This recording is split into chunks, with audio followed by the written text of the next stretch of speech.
Hope you guys are having a great Thanksgiving. I wanted to make a holiday themed video today and cover the top 25 most valuable Thanksgiving cards.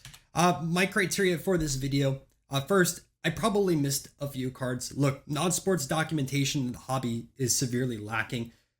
You know, cards are produced all across the world, all the way from the 1800s to today, right? I'm going to miss a few cards. So if there's cards that I am missing in this video, please put it down below in the comment section so that way other people can see them and that way we learn from each other. One of the best parts about the non-sports community is it feels like everyone's eager to learn more. So that's why I'm also trying to make these videos on the education side of things, right? For Thanksgiving, there's a ton of different categories. You know, you could go on the food side of things, you could go the historical figures. I tried to include cards from a few different categories, right?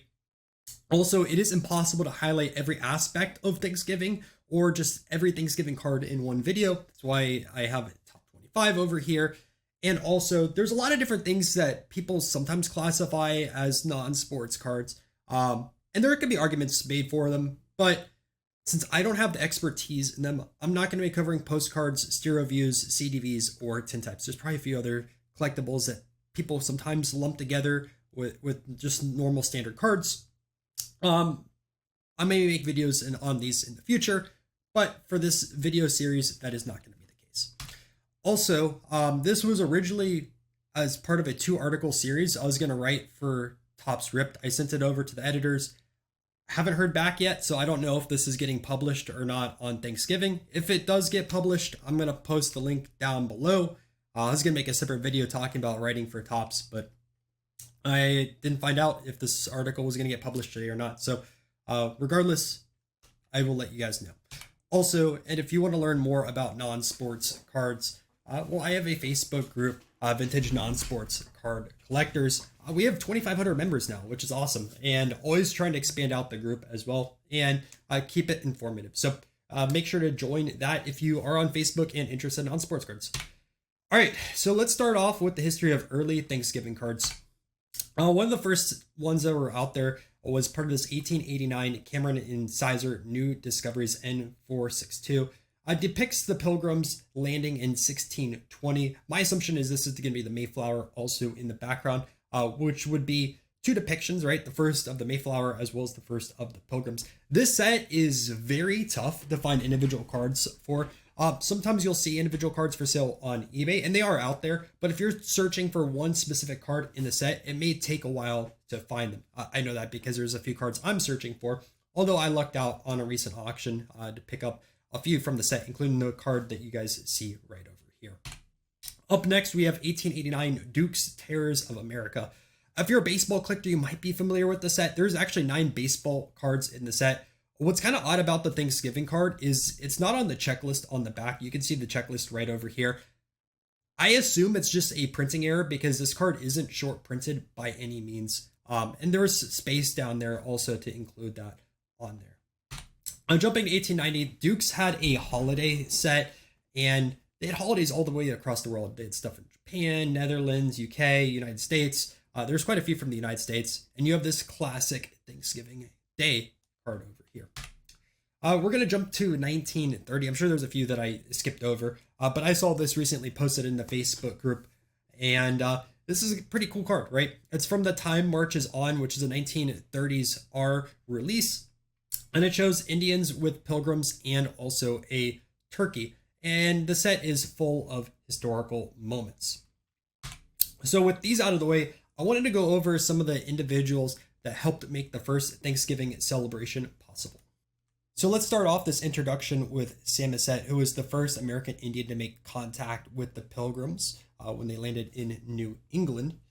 And the first card we're going to cover on this is from the E233 Famous Indian Chiefs. Now, funny enough, the set is from Samoset Chocolates, and it features 10 different Indians. Now, the last public sale was almost 10 years ago. It was in a 2015 Heritage Auctions where an SGC 1.5 sold for $69. To give you guys comparison, I did talk to one collector that knows quite a bit about Indian cards, and he told me right now on the private market, anyone from the set is selling anywhere between $400 and $600. Now, there are bigger names than Samoset, but he is kind of the face of this brand. So I would assume it's one of the more expensive ones in there.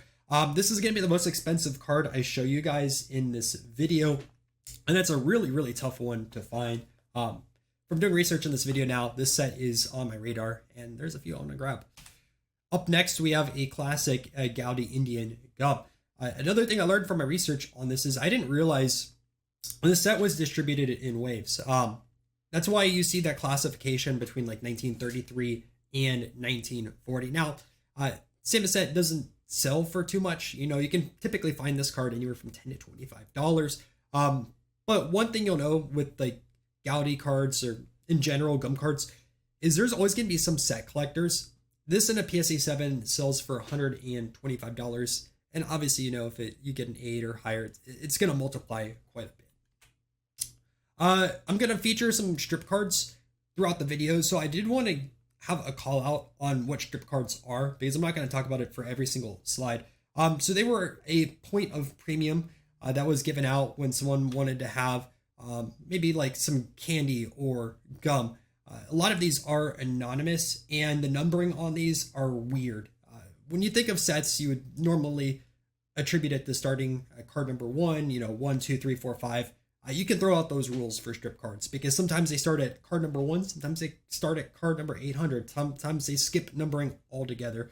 The other thing with a lot of the Indian gum and stuff like that, the grading companies blindly label these as 1930s.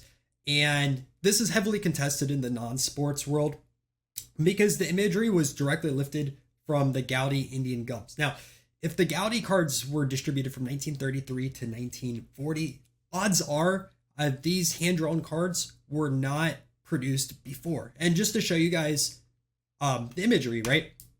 So here's 2 cards over here, right? The same set on the left, and then here's one of the different strip cards. Now this is flipped horizontally, but you can see it is literally the same exact design. All the strip cards did is just flip it and then just add some elements to the card. So a little bit of background, which I found kind of cool. So this is the first one, the R129. This one was numbered 300 to 347.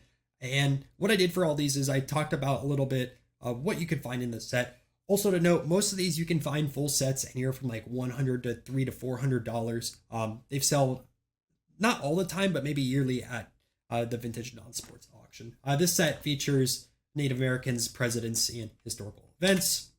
Another one over here, the Western series, 801 through 848. You can find Buffalo Bill, Sitting Bull, Davy Crockett, right? Again, same exact design. You can see just different elements associated with it. And here's another one, R185. This one's numbered 49 through 96, right? And you can find Geronimo Chief Seattle, which the city Seattle was named after, and also Fremont. And you might know Fremont Street. I assume that's Fremont Street. I could be completely wrong. All right, now we're going to cover Massasoit. And again, if I mispronounce something, I do apologize, but I think that's how you pronounce it from a little bit of research. He was the leader of the Wampanoag people, and he attended the first feast, right? And gave a lot of the pilgrims food and supplies when they really needed it. First, we're going to cover the Indian gum. This is card 32. And just to show you again, prices, right? A PSA 8 of this card sold for $660. He also has a bunch of strip cards. This was one set we didn't cover, the R128s. There's 2 different classifications for this strip card set. You have 128-1 for cards 1 through 48. And then you have 128-2 for cards 201 through 248, nearly identical on the front. The only difference is the back, and you can see the numbering differences, as well as kind of like the boldness of the fonts. R131, 809. We already covered this set a little bit earlier. And yeah, those were a few cards from him. Now we're going to talk about Squanto. Now, Squanto was the last surviving member of a tribe, and really helped out the pilgrims, right? Taught them how to fish, farm, and utilize the land. Unfortunately, he doesn't have a lot of cards. I didn't know any vintage cards of Squanto. There was a few things in the late 90s, but the one I wanted to show you guys is the 2018 Topps Allen and Ginter. It's, you know, in that set you could find the Otani, Devers, and Acuna rookies, but this was a full set showing indigenous heroes. You could also find, you know, Jim Thorpe and other famous Indians within this set. And I thought this was the best representation of Squanto. All right, now let's talk about the Mayflower, right? The Mayflower is the famous ship that the Pilgrims took from England to the New World in 1620. I'm also going to show you one card of the Mayflower Compact. This card was issued by Topps in the 70s. There may be earlier Mayflower Compact cards. I'll be honest with you guys, didn't do a ton of research on the Mayflower Compact. I was more focusing on the Mayflower and also wanted to throw a Topps card in there. So up first, in 1911, Will celebrated ships. A lot of these English cards you can find quite cheap. They're mass produced over there, which seems odd, but believe me, there is like, you know how we think of junk wax over there, over in the States? Well, a lot of the early tobacco sets in Europe were mass produced, right? You can find the set fully for under $50 pretty easily. Another set over here, Nicholas Serenity, I think that's how you pronounce it. You can find these in small and large cards. Another set that you can find, under $40, both sizes, right? And now for a US release, 1933, Sailor Boy Smokes Beautiful Ships. It's a set of 24 different chips, although the backs mention that there are 48 cards. That's something that's kind of common with some of the early US releases. They promised a lot of cards in a set and just never delivered. But there's at least 24 known out there. And then lastly, 1976, Topps Historical History. Here's a card of the Mayflower Compact. Again, I would assume that there's an earlier Mayflower Compact card, especially with a foreign issue, but I didn't put the full time into finding a little bit of an earlier copy. All right, let's jump into food. So first, we're going to talk about some turkey cards. And this is an Arbuckle turkey card with some cooking instructions on how to have some turkey. Perfect for your Thanksgiving feast, right? So what does it have? 4 different types of cooking notes associated with it, with this trade card. And you'll find a lot of different Arbuckle cards out there. They have some trade cards also of baseball. They have different places, historical figures. They printed a ton back in the day. We have another Dukes card over here. This was a turkey. This set, what it did is you have a lot of people and then also cast shadows of different animals. And this is considered a satirical release for back in the day. We have Allen Ginter. So I lump these together, although they technically are 2 different releases. You have the N13 and N40. What Allen Ginter did actually quite a bit is it would have a small tobacco release and then it would have a larger card as well, with the same image, but more of an added background. And, there's also an Indian set that is like that. You can see that in sports as well. Unfortunately, they didn't have a ton of baseball players in the larger sports one, but you can find some of the tennis players in there. I think there's only 1 baseball player, but a little bit of history about Ginter. I mean, I could talk about Ginter quite a bit, right? And maybe we'll do that in another video. Liebigs. So Liebigs were used as trade cards to sell meat, and there's 1,700 different series of Liebigs out there. Talking to a German collector told me about that. And they're in multiple languages. This turkey card itself, you can find it written in French, Italian, as well as German. There's so many turkey cards. So a few other earlier ones, you can find the 1904 Church Game Bird series. And then American Tobacco had 2 different bird series with the T42s and T43s. Again, turkey, there's so many cards out there. I mean, I could have put hundreds alone on just turkey cards. All right, let's talk about green beans. So 1975 wacky packages. Wacky packets are just really, really popular on the non-sports release, especially the early 1960s. But this is the 1975 13th series. There's also 2 different color backs, which I learned from research, right? There's a white back as well as a tan back. And the white back is extremely rare, with only 2 copies ever been graded, 38 tan back versions. And then also a 1979 Crazy Labels. This was produced by Fleer. My assumption was these were printed out or sold to compete with wacky packs. And you can see 1979 Fleer Corp on the bottom for the Crazy Labels. Let's talk about corn.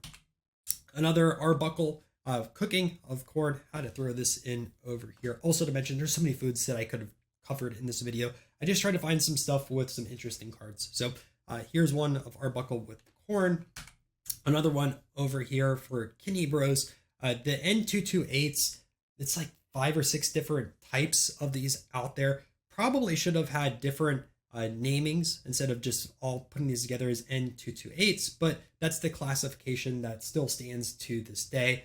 And this is considered a Type 3 variant because of the die cut without being embossed. And that's it for the Thanksgiving video. Hope you guys enjoyed it. If Topps posts the article, I'll put a link down below in the description. Look, there's a ton of effort that was made on the research side of things. So if you guys did appreciate it, make sure to subscribe to the channel, maybe share the video with a friend that collects non-sports cards. Also, we do have channel members down below, and if you want to support the channel, make sure to become a channel member. All right, I will see you in another video.